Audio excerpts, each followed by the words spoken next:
नमस्कार। आप लोग जिस तरह मेरे चैनल को पसंद कर रहे हैं, प्रोत्साहित कर रहे हैं, उसके लिए बहुत बहुत धन्यवाद।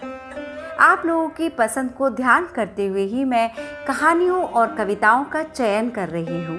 बस आप लोग ज़्यादा से ज़्यादा इस चैनल को सब्सक्राइब कीजिए, लाइक और शेयर कीजिए। तो दोस्तों, ये जीवन का अवसर जो तुम्हारे पास में है, उसे बांटने में लगा दो। चाहे वह धन हो या प्रेम हो, बांटने में कंजूसी मत करो। उसे अपने हाथ से बांटो, ताकि दान का श्रेय आपके उत्तराधिकारी को नहीं, आपको मिल सके। जैसे बादल की महानता बरसने में है, पुष्प की महानता सुगंध बिखेरने में है, सूर्य की महानता प्रकाश फैलाने में है, उसी प्रकार मनुष्य की महानता जो उसके पास है उसे बांट देने में है। जो भाग्यवान है वह बांटता है, और बांटने से ही मनुष्य भाग्यवान बनता है। तो आइए आज आपको एक ऐसी ही पौराणिक कथा सुनाती हूँ। बांट खाए राजा कहलाए। कहा जाता है कि एक बार स्वर्ग लोक में ब्रह्मा जी ने देव और असुरों को दावत पर बुलाया। जब दोनों अतिथि के रूप में उपस्थित हुए, तब असुरों ने ब्रह्मा जी से शिकायत भरे स्वर में कहा, ब्रह्मा जी, आपने सदा हमारे साथ अन्याय किया है, किंतु अब हम अन्याय सहन नहीं करना चाहते। ब्रह्मा जी ने कहा, असुरों, अपनी बात स्पष्ट रूप से कहो। मैंने आपके साथ ऐसा कौन सा अन्याय किया है? असुरों ने एक स्वर में कहा, ब्रह्मा जी, आप भली भांति जानते हैं कि विद्या में, ज्ञान में, शक्ति में और हर बात में हम देवताओं से आगे हैं। जहाँ कहीं भी हम दोनों को एक साथ बुलाया जाता है, वहाँ पहला स्थान देवताओं को ही क्यों मिलता है? हमें बाद में क्यों मिलता है? यह अन्याय सहन करने के योग्य नहीं है। आप चाहें तो किसी भी विषय पर देवताओं के साथ हमारा मुकाबला करवा कर देख लीजिए। ब्रह्मा जी ने असुरों को तसल्ली देते हुए कहा, आज की दावत में मैंने आपको आदरपूर्वक आमंत्रित किया है, अतः आपको कोई शिकायत का मौका नहीं मिलेगा। पहले आप ही भोजन करेंगे, उसके बाद देवताओं को भोजन कराया जाएगा, परंतु एक शर्त माननी होगी। असुरों ने फौरन पूछा, क्या शर्त है? ब्रह्मा जी ने कहा, शर्त यह है, भोजन करने से पूर्व आपके दोनों हाथों के साथ 3-3 फुट की लकड़ियां बांध दी जाएंगी। एक लकड़ी दाएं हाथ में और दूसरी बाएं हाथ में। उसके बाद आपको भोजन करना होगा। असुरों ने तत्काल कहा, हमें आपकी शर्त मंजूर है। असुरों के हाथ में लकड़ियां बांध दी गई। वे भोजन करने के लिए तैयार हो गए। उनके सामने पत्तल रख दिए गए। उनमें भोजन परोसा जाने लगा। पूरी, हलवा, कचौड़ी, खीर और विविध प्रकार के व्यंजन यथास्थान परोस दिए गए। ब्रह्मा जी ने कहा, असुरों, अब आप भोजन प्रारंभ करो।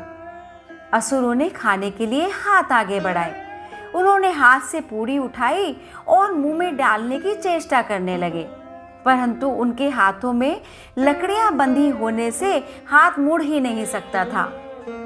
हाथ से उठाया गया भोजन किस प्रकार मुख में डाला जाए, यह उन्हें समझ ही नहीं आ रहा था। जो भी वस्तु वो हाथ से उठाते और मुख तक पहुंचाने का प्रयास करते, या तो वो गिर जाती या फिर इधर उधर हो जाती। आधे घंटे तक असुरों ने बहुत प्रयास किया, परंतु एक भी खाने का ग्रास उनके मुख में नहीं जा सका, बल्कि सारा खाना इधर उधर गिर गया। आधे घंटे के पश्चात ब्रह्मा जी ने कहा, असुरों, अब आपका समय पूरा हो गया है, अब देवता भोजन करेंगे। असुर बेचारे मन को मसोस कर भूखे ही उठ गए।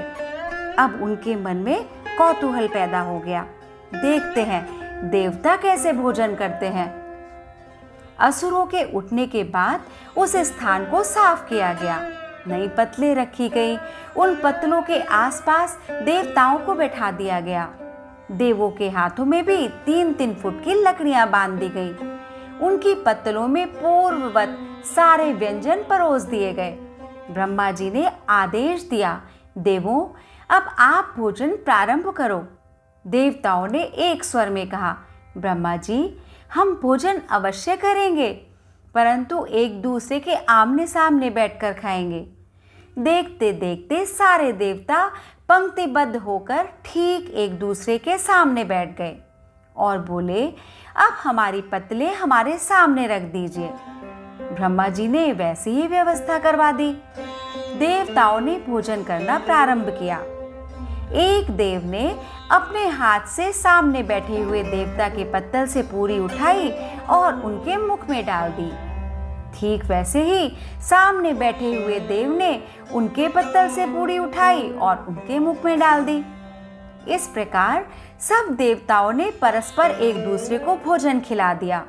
ना उन्हें हाथ मोड़ना पड़ा और ना ही भोजन गिरा।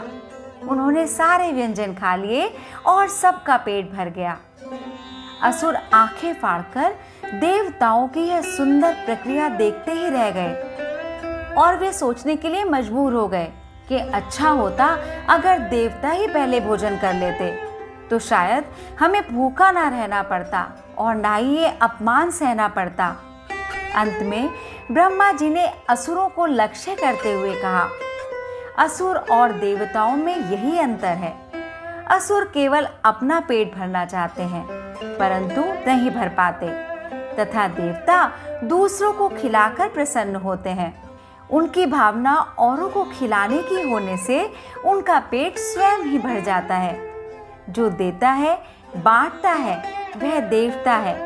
तभी तो कहा गया है, बांट खाए राजा कहलाए।